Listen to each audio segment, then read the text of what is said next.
estómago. Alison y tú no deberíais tener que huir. El mal muere esta noche. One of the best things about Halloween and Michael Myers is that we know so little about him because he's supposed to be this absolute and abstract evil. So you don't want to expose him too much or you risk losing that. So how do you approach that when you have to write not only one but two sequels for what already was a sequel? It's hard.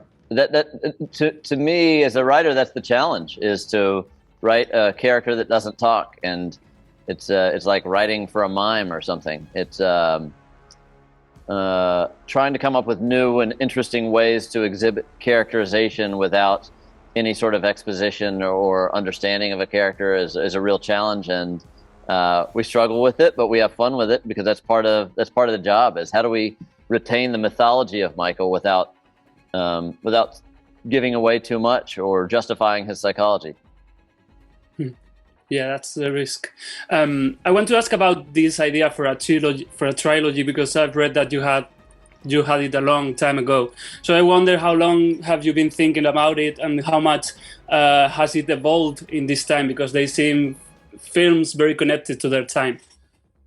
Right. Yeah. It always evolves.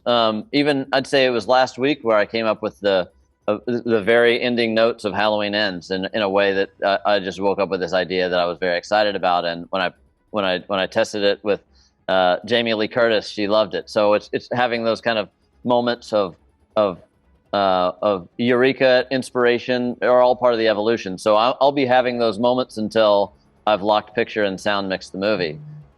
So I'm always open. I try to greet every day with a plan, an agenda, and then open to the evolution and the changes that are going to be a part of that process. So we after the success of the first film, when we engineered Halloween Kills and Halloween Ends, we wanted it to be a satisfying trilogy in its own right, where the first movie gets the respect of the significant fan base, the passionate fans that have been around for 40 years.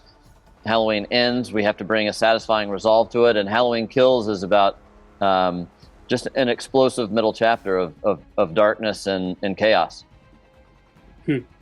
So in this middle chapter, the Haddonfield people decide to fight Michael themselves because they don't trust the police or the system anymore to protect them.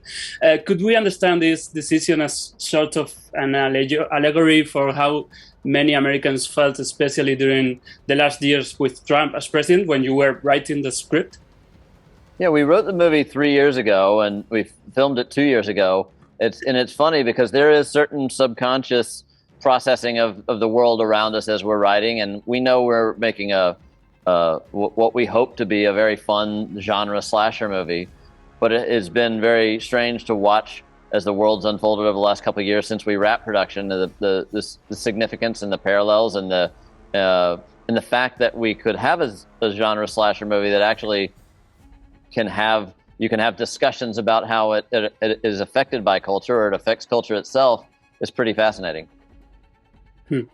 As I said, the two previous movies, this one have been very connected to their time, with takes on feminism, abuse, trauma, collective anger. So I wonder, will COVID end up somehow in the story of Halloween Ends?